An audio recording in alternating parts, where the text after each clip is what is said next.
Hi, everyone. It's Raghu Marcus, your host for another Ramdas Here and Now podcast episode.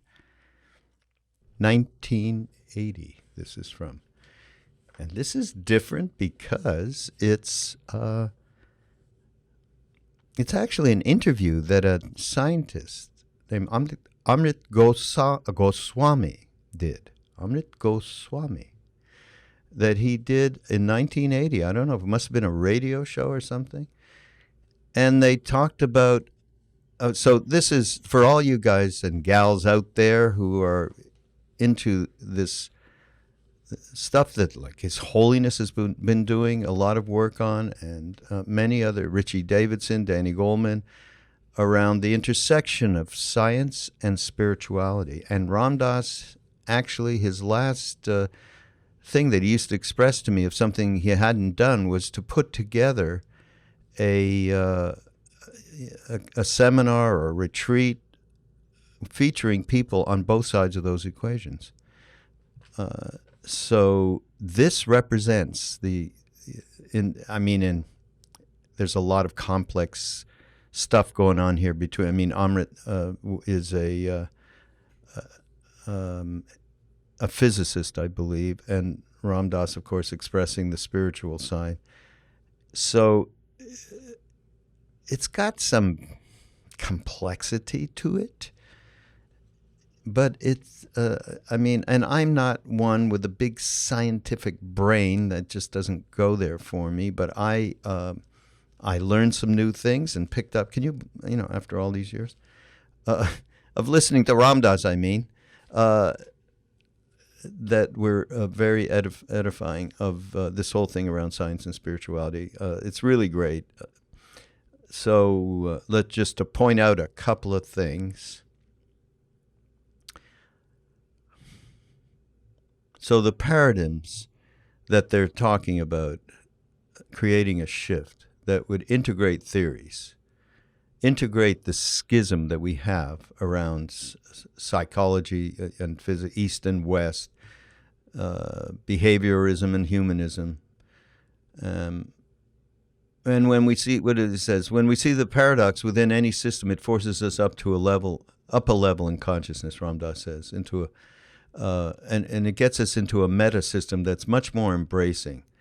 And they really break through in this talk, as far as I can see, this concept that it's got to be one thing or the other. And the way these two basic approaches can feed each other rather than prove each other wrong in some way.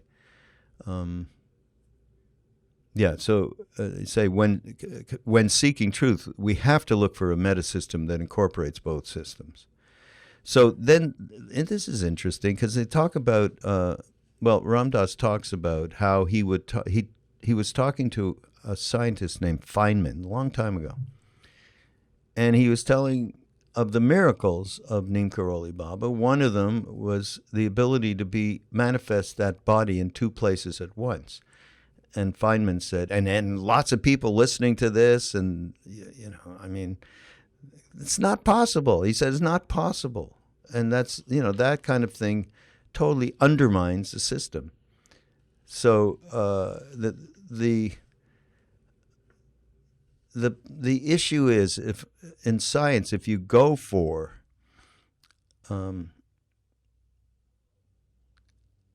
moving beyond the confines of the system that you have, of the belief system, or a scientific system that you have great trust in, and moving beyond that, you open up a Pandora's box, and then you're no longer a scientific observer as soon as you get subjective.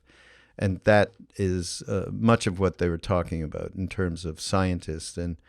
And so there was a suggestion that scientists go and study Neem Karoli Baba, study Maharaji. And Ram Dass points out, well, that's like the elephant being studied by an ant. It's not measurable that way. It has to come from humility. And this is a big thing for me. It just set me off into much more than the reality of a scientist not having enough humility to be able to open to the possibilities of what a being like this, an enlightened being like this represents.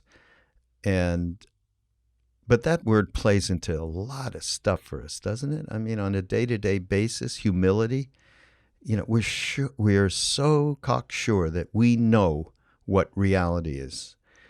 And it happens all the time. Simple stuff like I was waiting in a parking in a line, getting ready to park, going to an event a week ago, and something was happening where the line kept getting greater for some reason that I could not fathom, and of course was a little agitated by. And then I saw something happen where what I thought was that the ticket taker was being inefficient in his or her performance, shall we say. That doesn't really say what I was thinking. Anyhow, it turned out to be completely false. It was a total projection, just little stupid things like that we just have no idea, right? So Amit Goswami said, in order to really get into this, venturing beyond our box, scientists, in particular scientists, have to become disciples. What he really means is they had to be using their body as a laboratory for whatever they were trying to find. And then he says to Ram Dass, you were studying Maharaji behaviorally. And wasn't that true? We used to look at everything to see. This was like looking at some, going to the zoo and seeing an animal you've never seen or heard of in your entire life and watching it. Oh, wow, it does this, it does that. I mean, we did that, as crazy as that sounds, because it was so extraordinary. I mean, that was just one aspect of what we were doing. What else did they talk about?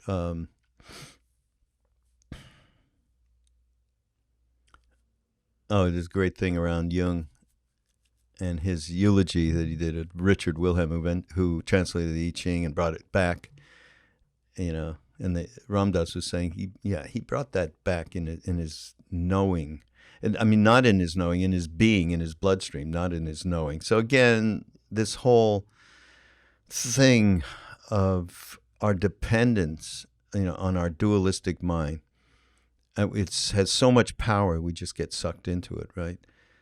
And not allowing for going beyond it, because it takes us out of the realm of comfort in thinking we know what reality is. So, I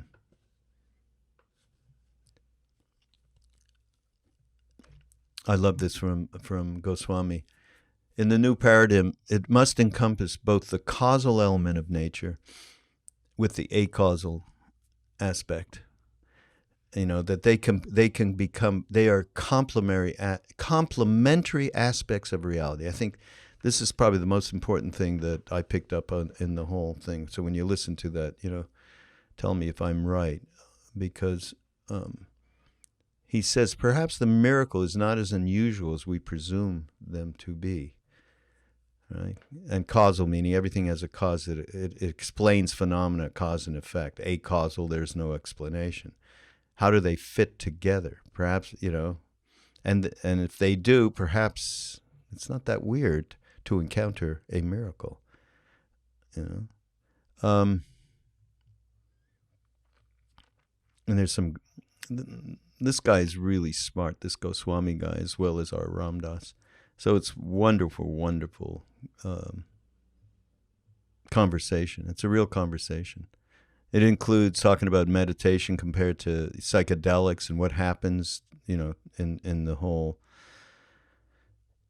within one's system of how that works on the cortex and all of that. It's really also fascinating. And I love at the end, he says, if science could replicate transcendence, then we'd be in business, huh? It's a great talk. Again, this is from... Can I get the exact date? Yes, May 10th, 1980 in Eugene, Oregon. It says, interviewed by Amit Goswami. Somehow I think it's Amit. I don't know. Somebody help me on that. All right. This is Raghu and Ramdas Here and Now. And go to BeHereNowNetwork.com and catch all of the wonderful podcasts that we have up there, including, and not the least of which, is Krishna Das, is Jack Kornfield, is Joseph Goldstein, is Sharon Salzberg, is Mind Rolling that I do, is Chris Grasso. We have quite a great group now, don't we? It's unbelievable.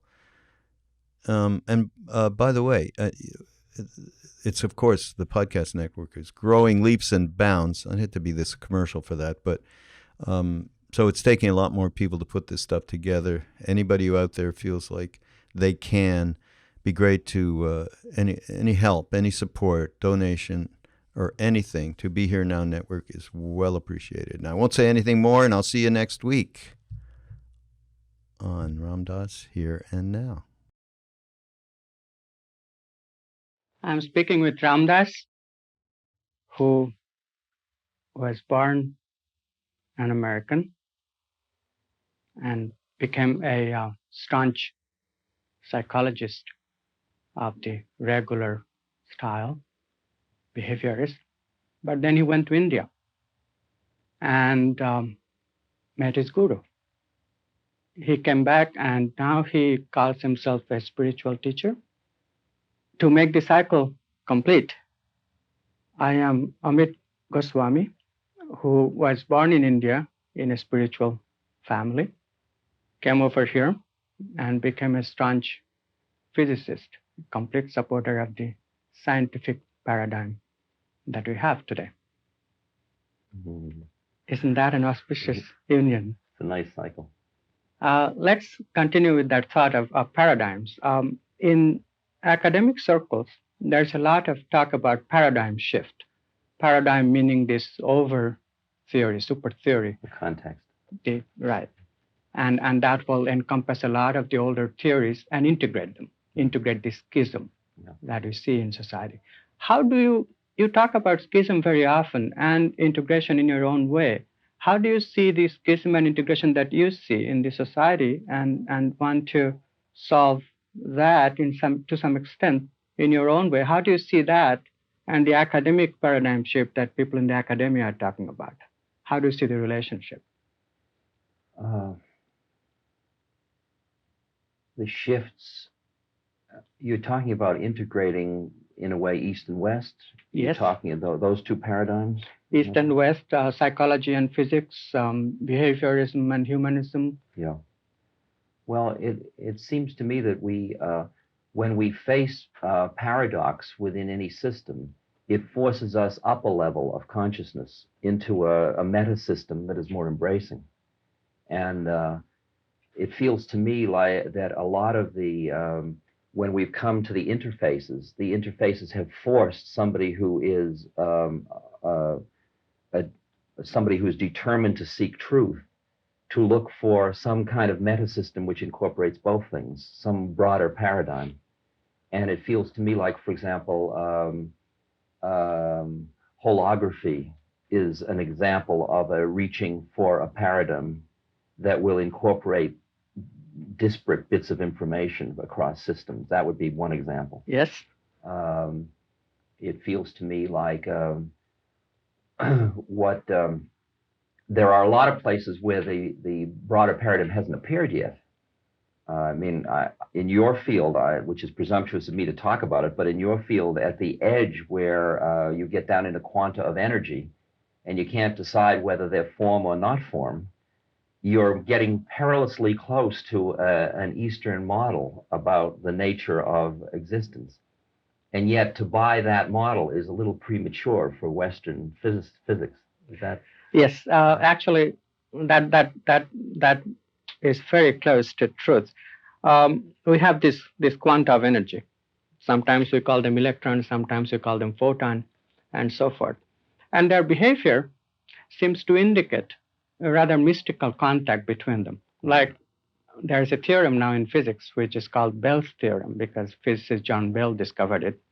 It has just put the entire physics arena in a sort of complete chaos, because nobody understands the meaning of it, the implication of it. What is happening is that two electrons can talk to each other, figuratively speaking, at a distance. How do they know? How do they know about each other at distance? Because if you are a scientist and believe Einstein's relativity, then such communication is impossible if occurring simultaneously. Yeah. But somehow the electrons are communicating. So maybe the electrons are communicating through what Carl Jung used to call collective consciousness. I love when the edge gets pushed that way, and you're forced to examine other models. I met a man, I think his name was Feynman. I think he's a Nobel Prize winner in physics, at John Lilly's house. And he was I was telling him about my guru, and I kept telling him these stories about miracles. And he kept saying, oh, that's very interesting. Oh, I can understand that. And he could do fine up to the point where I said that Maharaji appeared in two places simultaneously. And he said, well, that's not possible. I said, well, why did you accept everything up until then and you won't accept that? He said, because I'm a physicist. And he said, to believe that a thing can be in two places at once undermines the basic tenets of my whole system. I said, well, that's your problem, isn't it? Because he did appear in two places. Now what are we going to do? And there is a point where you have to either, which what Carl Jung did, you either have to stop and say, I can go no farther remaining with my system, so I must stay with my system rather than going further. Or you open Pandora's box and walk out, and then you're no longer the scientific observer. That's part of the choice you have to make. Or you can stay with it and keep an open mind and do whatever you can to extend the paradigm. Exactly. It seems that you have been with a person who have been like our electrons in some way, because electrons are acausal. We have known that since 1930s, actually. Quantum mechanics is a theory which indeed puts the electrons quite respectfully accepts them in their acausality, so to say. And here we are with gurus whom also we are forced to accept in their acausal behavior. Yeah. But of course, the problem that people have is that there are only few of these gurus. So for electrons, we can always plenty of them. Plenty of them. Well, I don't know that we are ready for them anyway, or that we would know what to do about them. It's interesting. I've often been approached by, when my guru was in his body prior to 1973, I've been approached by Western scientists who have said, we would like to go and study your guru. Now, to me, every time I think of that, I almost laugh inside, because my guru, for him to be studied, it's somehow in my mind, it's like an elephant being studied by an ant. I would like to honor Western science, but I realize that it isn't measurable that way. It has to come from a great deal more humility than that. Mm-hmm. And it's lacking in Western science at this point to really open to what that phenomenon is of a guru in the East. Yes, I'll put it in a slightly different way, which is that in order to go into this venture, scientists really have to become disciples. Yeah. That is, they have to start to use their body as a laboratory of whatever they're trying to find. And in that place, probably, like if you were studying, if you were a physicist or the scientist who wanted to study Maharaji, you could, right? And you did to some extent. Your books make it very clear that you were studying him behaviorally. Exactly. But there are two interesting associations to what you just said. One was Carl Jung's eulogy of Richard Wilhelm, who did the I Ching. He translated the I Ching originally. And he went to another culture, and as Carl Jung pointed out, he brought the culture back in his bloodstream, in his being, not in his knowing, but his being. He became the culture itself, and then came back and made that work, functioned as what Carl called a Gnostic intermediary, of somebody who moved from one to the other. But Carl Jung then points out, but it finally drove him insane, because he couldn't integrate the two systems. And it is insane as long as you try to hold to one or the other. You've got to let go of both in order to become something that is more than either of them. That's the first point. The other one was that I remember when I was at Harvard, and we were being criticized for our research with chemicals that alter consciousness. And the criticism was from a behaviorist point of view, that we weren't being sufficiently stringent in our behaviorist criteria. And Tim Leary, my partner at that time, argued that we were doing traditional introspection research, which had a history in psychology, although it's not in vogue in the behaviorist zeitgeist. And I remember at that point, I realized my predicament, and I said to the group, I'm making a different decision. I'm not pleading that I am any longer functioning in the formal role of being a scientist. I am going to go the journey, and what will come out will come out. I must be now considered a datum, right? And you may study me if you choose, but I can't keep one foot in the door to come back and keep observing what's happening to me. I've got to let it happen and then hope it comes out. I may just go insane, I don't know, but I've got to keep going. And that was really a basic decision in my life, as I recall. You decided to be what quantum mechanics tells us all the time. That is, there is no division between subjects and objects. Exactly. Why try? Exactly. Why try? Why try? That the dualistic mind is a limiting factor in our understanding the universe, even though it seems to have tremendous power. It's like prehensile ability. It gives us a lot of power, yes, but it's only one kind of power. And it's a very trivial kind of power in a certain way in the larger domain of power. The question is how we can use intuitive understanding in any systematic fashion. That's right. And then the bigger question will come, that if we could, then would we get into powers from which there is no return and new catastrophe starts happening? Yeah. I have heard this worry that if the miraculous were accepted and people could do them, then what would happen to the world as we see it? Well, it's an interesting one because hopefully one would expect that wisdom and compassion went along with siddhis or powers. In fact, it doesn't necessarily happen that way. And there have been examples like Rasputin, historically, of people who have gained great siddhis or great spiritual powers, but did not have compassion. Or Ravana, the one that... Ravana, yes, in Ramayana. I think that if those powers were available without surrendering one's ego or a sense of separateness, they would be misused.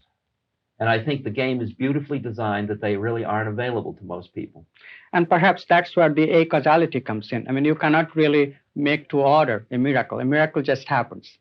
Yeah. There's always that, what Carl Jung used to call synchronous element, exactly, in the happening of a miracle. And what's interesting about that is that in the West, when people conceive of people doing miracles, like I watched recently a film on television about Christ, and it was a beautifully done film, an Italian film, and when they showed Christ doing a miracle, he was always somebody who was like, he was about to do the miracle, you know, and then he did the miracle, and you could see him thinking about the miracle.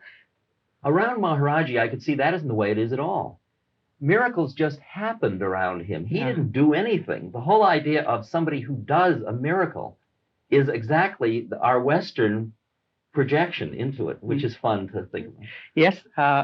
Also, I can't help think of the autobiography of a yogi, where lots of miracles are talked about. But oftentimes, these gurus would say, well, let's see what can be done about curing this boy who is dying of cholera. I cannot do anything.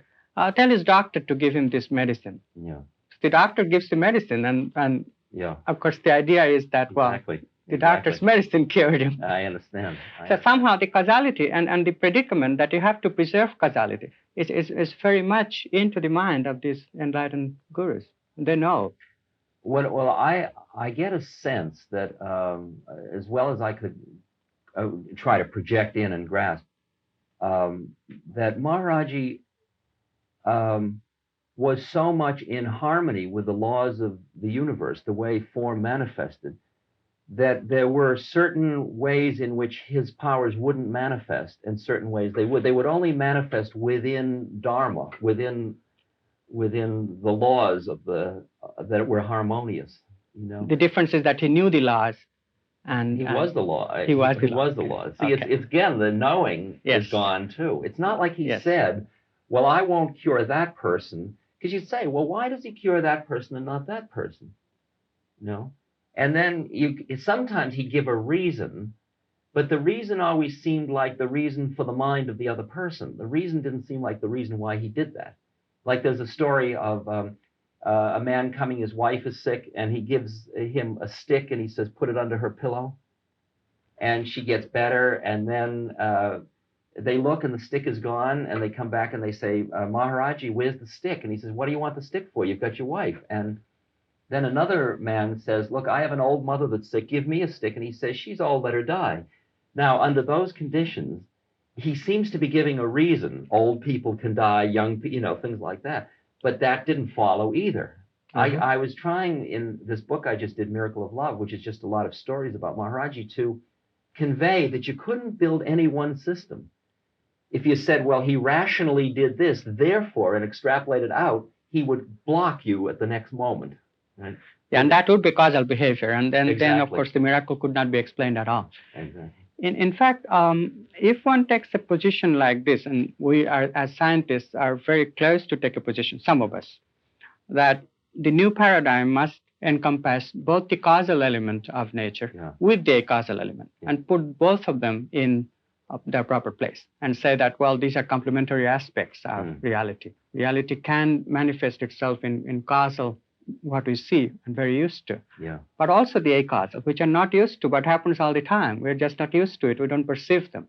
But perhaps the miracle is not as unusual as we perceive them to be. No, it feels to me that once you move outside in your awareness of time and space, for example, as your reference point, and then come back into time and space to look, they all seem perfectly natural within another form of law.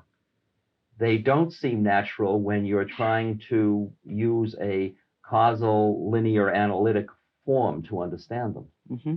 It's just a different place of looking, and then it seems like nothing special. And you could feel from Maharaji it didn't seem like anything special. But the question is, can the human intellect really handle an acausal system? That is a very good question. In mathematics, they are now finding out that there are some equations which drive themselves, in the sense that you do not anticipate the result. Whatever the mathematics will give you, it will give it. And so that has that acausal element. I sort of feel that it may have the acausal element. There is a very interesting belief among physicists that God must be a mathematician. And of course, the belief is that mathematics transcends reason. I understand. And mathematics transcends our causal system to that extent. So if mathematics someday is able to handle acausality, I would not be too surprised somehow. Can you see that it does that? I mean, not yet. No, definitely not yet. But this mathematics is invented to because it's still conceptual symbology, yes. And therefore it still is all mediated through, or at least perceived or formulated through the mind, through the intellect, through what's usually called the left hemisphere. Yet, if we are part of one cosmic consciousness, then it makes sense. I mean, as you say very clearly, that the one becomes two in order to look at itself. Yeah. And in the state of two, it can look, and it can look at all the reality. Yeah. And that includes what its unitive aspect is.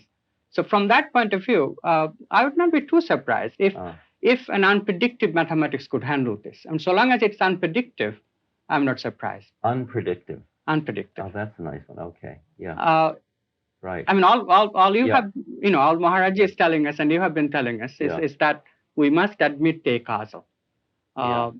But this mathematics is acausal in that sense, if it turns out to be what I think it might turn out to be. But it's interesting about the word apredictive, because when you are outside of time and space, you definitely understand that the future already exists. Now, how do you deal with the concept of apredictive in that?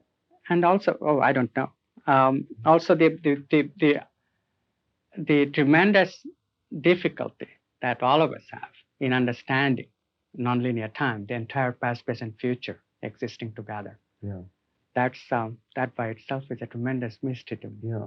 I'm speaking with Ramdas, and we are in the middle of a very interesting concept, nonlinear time, past, present, and future all existing together. Mm. How do you think of that? Do you ever think of it, or do you just experience it? It cannot be thought of, it seems like. It feels as if, like when Einstein said, I didn't arrive at my understanding of the fundamental laws through my rational mind. It seems to me what he's describing is a transcendent state in which he moves outside of the matrix of time and space into a more gestalt perception of the universe, which has in it past, present, and future. And then he comes back into his rational, linear, analytic mind, and his training as a physicist allows him to bring back from that totality some little sub-bit of information, just as Bach brings it back, or is brought back in a rag or something like that. And it's not, that kind of knowledge is not something you can know, it's something you can be. Then you can only know about it as almost a memory. It's a memory trace. You can know a little bit about it. Just witness how the knowledge or wisdom gets into your being. Yeah. And then you are aware of it. Then you're aware of it. Then it's coming out of your. That's like the difference between wisdom and knowledge. Knowledge is a much lower level game than wisdom is. Wisdom is a way of being in the universe. It's subjective, if you will. It's a subjective relationship. Knowledge is objective, and knowledge is really one step back. It's one thought away from being in the universe, if you will. It's always, that's where the separateness is. That's right, and then that's where our basic feeling comes from, of integrating the paradigms. Because in physics we have acknowledged that subject-object division does not really exist in reality. Yeah. And therefore it is essential to mix them. But of course the scientist is always scared. What happens if we mix them? Shall we ever find out what truth? Namely, he's still thinking of objective truth. Yes. But at the same time, he realizes the paradox that there is no objective truth. Yes. So knowledge and wisdom... Now, what does that mean? Does that mean that we have to change what we mean by truth? Because it seems to me that what you know with the mind is only relative truth. That's right. And that absolute truth has no form to it. That's right. It is not conceivable. Absolute truth isn't conceivable. And the only way you can approach it is by being. And that state of being is, of course, what the Eastern practices are about, and the mystical practices are about. That's what the basic distinction is between religion and science, if you will. Yes. That's why, like in Western religions, God is inconceivable. It's like you can't even say the name, because you can't get to that. You can't get that close. That's right. In your tradition, did you grow up? You sort of grew up with that, didn't you? I mean, yes. That you cannot say the name of God. Yeah. I grew up in a system where, of course, God is everywhere, and whatever you are saying God. Yes. Most Hindu names are God names. That's saying the same thing. It's just saying it from a different place. Yes. It's just saying it has no unique name. That's right. Because the minute you categorize it as that, it isn't that. Yeah. You know? But it's interesting how there are two ways of saying the same thing. Yeah, exactly. But both are doing this ritual. Both are excluding the possibility of experiencing God in some extent. This brings me to one question. In India, the system is really very elite, the spirituality bit, and people accept it. But in reality, they know that only a few people are going to be knowing God, and then they accept it, and that helps them with their karma. But they never venture to be it. I understand. Now, in science, of course, we do things very democratically. That is, if we have a realization, then we want it for everybody, like electricity. Yeah. How does that fit in? Well, the Eastern, the security that comes with a paradigm that involves reincarnation makes it altogether different, because you understand that your turn will come and that you're playing your part, and that, like, I noticed in the 1960s when we first started to work with psychedelic chemicals, we expected every one of us to get enlightened at any second, right? because that was the Western achievement. You can take it, grab it, and become that. And every time, the question was whether it would happen at, 10 or on Tuesday or when it would happen. And then we got a little, and I'd go to India, and I'd notice that none of the people that were around my guru ever talked about when they would get enlightened. Mm-hmm. And I couldn't understand it. Wasn't everybody wanting to get enlightened? And then I realized that time wasn't the dimension any longer. That's right. More was whether you were doing your part in the incarnation. And that's taken me years to learn. That is a certain humility that has come out of a deeper understanding of the timeless quality of time, in which time is a subsystem. That's right. An existence where you live in space-time, yet there is a reality where space and time doesn't mean a thing. Exactly. And that's why, even though the Eastern system looks elitist, within the Western system, it isn't basically elitist. It's just as democratic. It's just a timing matter. Everybody is doing their part. And if you were a good sweeper, a dharmic sweeper, you are doing the same as a king is doing, who's doing the king's dharma. In the West, everybody wants to be the king, but in the East, everybody doesn't want to be the king. Everybody wants to do the dharma. Beautifully put. So what you're saying is that in space, the discrimination that becomes is one becomes divided into many. And in time, what happens is this what you just described, that not only one becomes many, but also the many plays different roles. Different roles across time. Across time. Yeah. And then when it all gets telescoped back in, and then you're outside of time and space. Like I'd see my guru looking at me, and he'd say things to me like, he'd say, Lincoln was a good president. I'd say, yes. He'd say, yes, because he knew Christ was president. He was only acting president. I'd say, yes. He'd say, did you know Lincoln? And I'd say, did I know Lincoln? Like Lincoln lived in 1860, or he'd look at me and sometimes he'd say to me, Samat Guru Ramdas. Now, Samat Guru Ramdas lived in 1600. That's right. And I began to think, is this man crazy? Or is it another possibility that he is telescoping incarnations? He's standing back where not only your past, present, and future in this life, but lives are all there. And he's just seeing the scope. And then for us to impose upon him the limits of our own sense information is exactly where the whole thing becomes absurd. Particularly when you realize that not only just a series of lives, but every life that ever happened is all our own incarnations. It's all us. All us. It's all us. And that's Jung was approaching that with his collective unconscious, the concept of collective unconscious. That's as close as we could get in the West with that idea. Actually, I have a feeling that we probably will be going further with it. There is this branch of transpersonal psychology, which you have been associated with it to some extent. I have seen your name in the journal's advisory board. It used to be, but not anymore. Yeah. How do you feel about transpersonal psychology? Do you think that it is possible to have an academic discipline which will be able to talk about religion in a scientific, academic manner? Boy, that's a delicate question. Finally, these academicians must turn the light back in on themselves. And finally, how much they're going to find out is how deeply they have done their own inner work.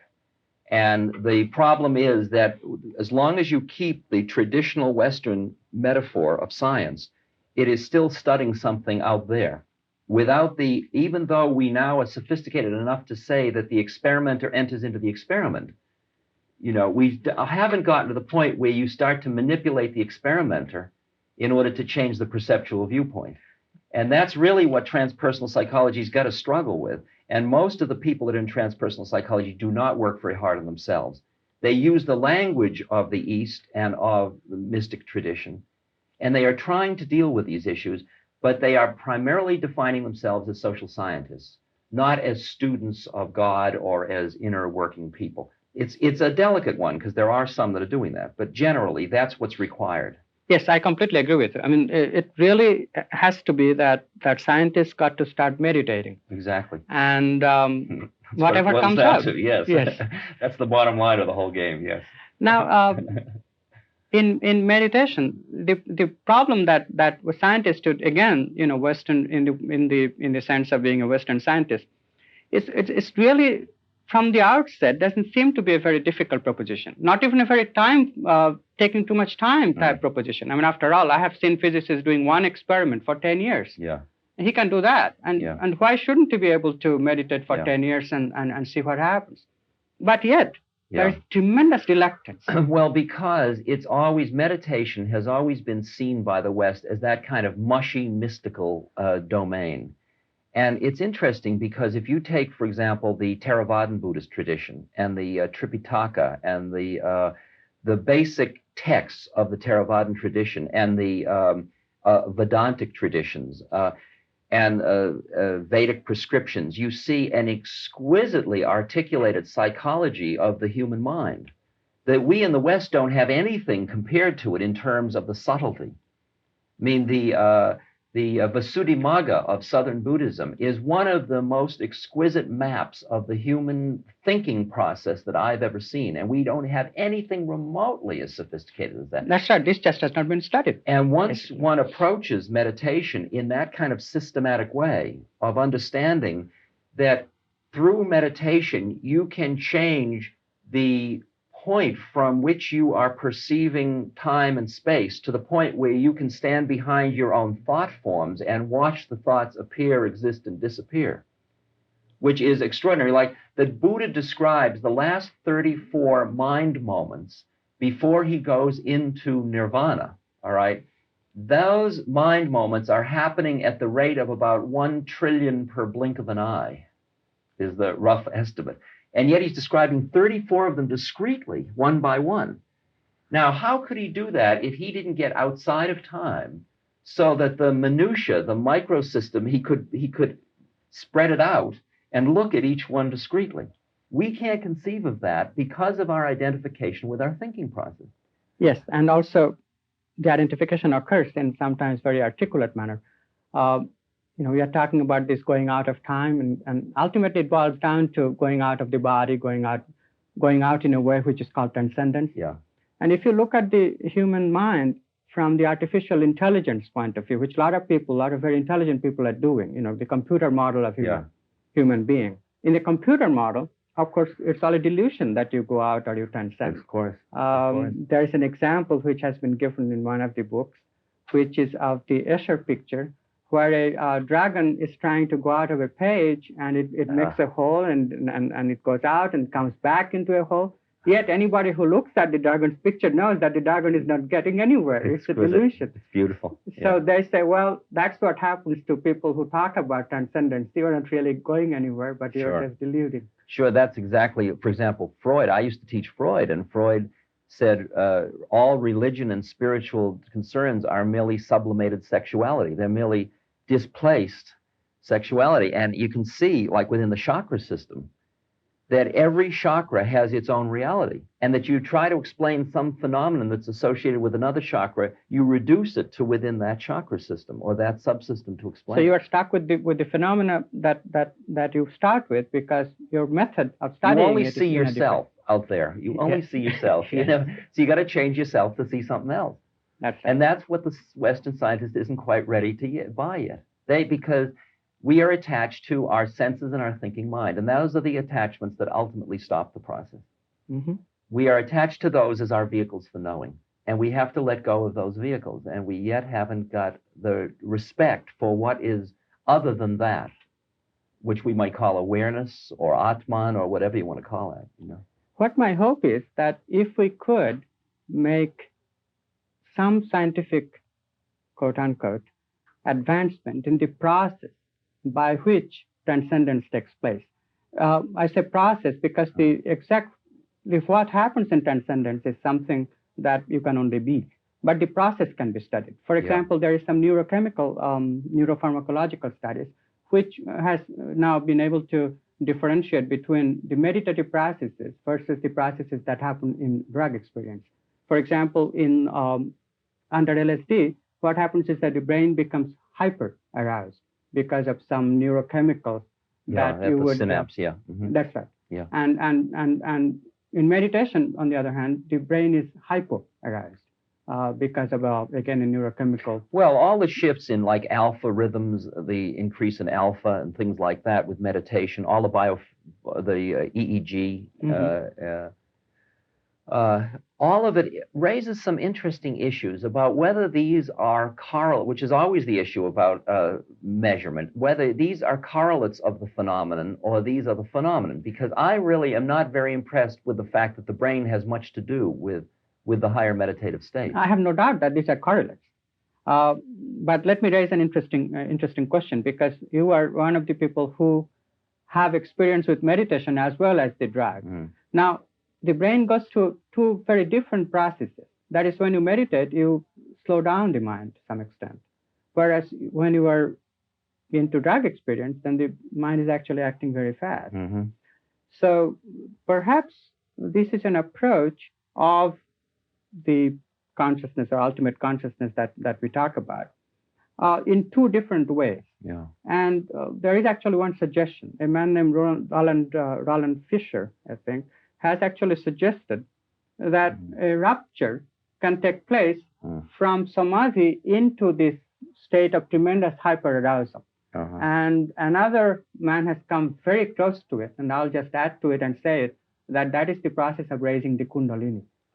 Now, in your experience, when you have described it, I think in Only Dance There Is, that suddenly your breath disappeared and you felt energetic. Now, this process, does that even remotely corresponds to going from a state of tranquility into a tremendously aroused state? It certainly could. It's interesting.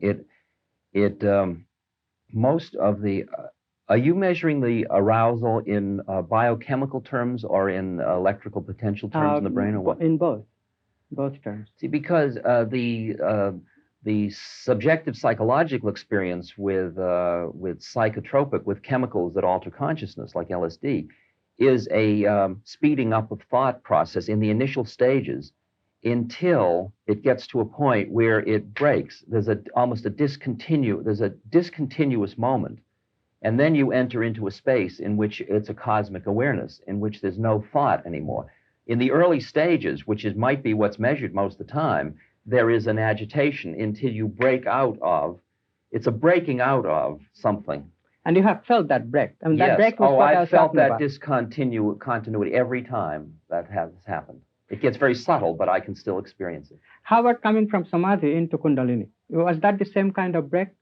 Now, the kundalini felt very much more, I guess I had much more of an energy metaphor rather than a thought metaphor around the kundalini.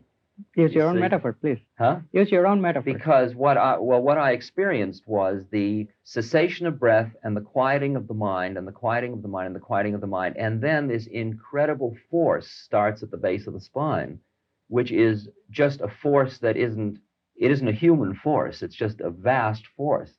And it consumes everything into itself, is what I experienced.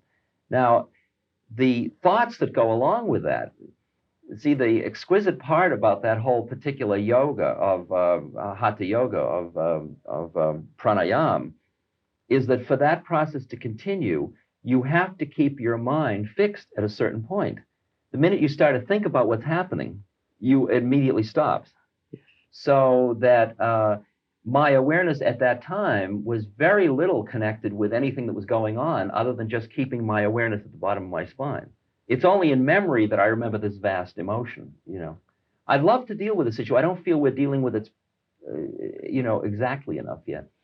Well, I don't know if I have the picture exactly enough yet. Yeah. But what I feel is that these things can be valuable tools for seeing the differences. Yeah. How we approach the ultimate consciousness, if we do, from two different poles.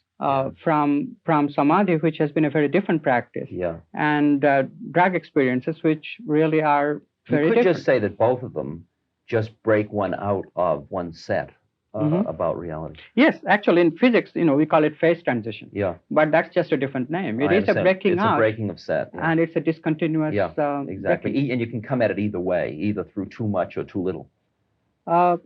Let's talk about yourself a little bit. Because I think that you put all this in some perspective. You played a very important role at just at the right time. I'll tell you a personal anecdote.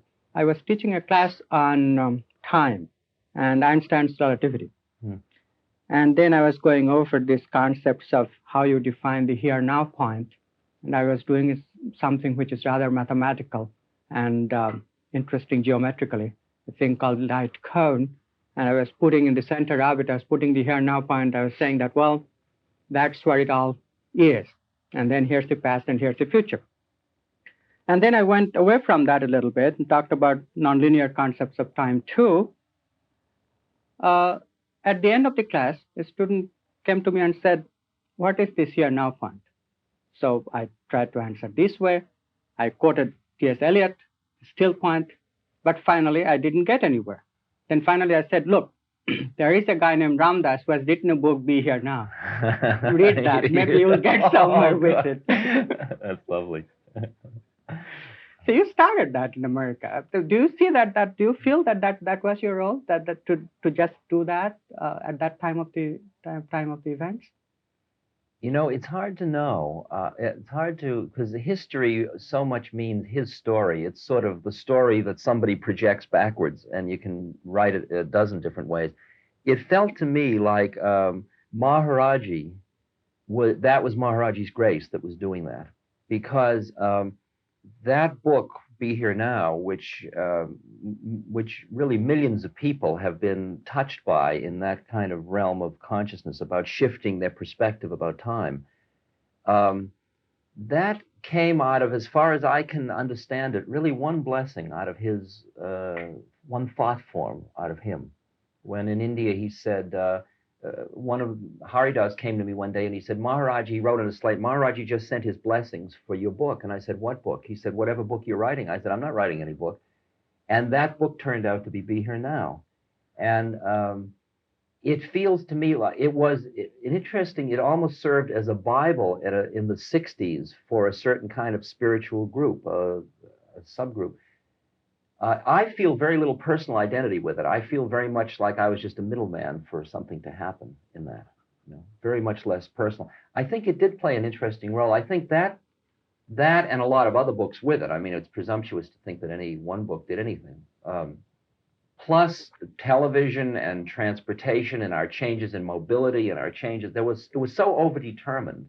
The rock and roll movement, all of this, had the effect of changing our social, psychological domain about time and space into relative time and space in the same way that Einstein did to Newton. Mm-hmm. Mm-hmm. Yes, and it was a beautiful transformation. It was a total transformation to a new awareness. Yeah, right exactly. There. Exactly. We had the opportunity to see a shift in human awareness, yes. on a large scale. Yes. And it's interesting because it's so now been incorporated into the culture, nobody even notices that it happened. It's just built in now that we all, and that's part of why morality is changing. It's part of why everything's changing. Mm-hmm. It's changing around that shift about what reality is. That's right. We are much more here now today than we ever were. Much more. Yeah. Now this brings about a rather interesting subject of evolution. We were talking about nonlinear time. And in nonlinear time, past, present, and future all occurs together, right? Mm. So how can one define the concept of evolution? When we talk about here now in societal terms, we often get carried away and think, well, we are evolving towards a new consciousness. Mm. Yet, I find something inherently disturbing in thinking about evolution because everything is happening always already. Evolution is as much an illusion as anything else. Precisely. And it's within the illusion, it's like a greater illusion within the elusive system, the illusory system, that there is movement from a point to another point or something's happening. And within the something's happening, you can get into vaster and vaster what I call astral melodrama, which has in it evolution. And finally, at the ultimate point of evolution, you realize nothing happened. And that the ultimate final point is the awakening out of the dream of Maya, or the dream of mm-hmm. So in that sense, evolution never really happens.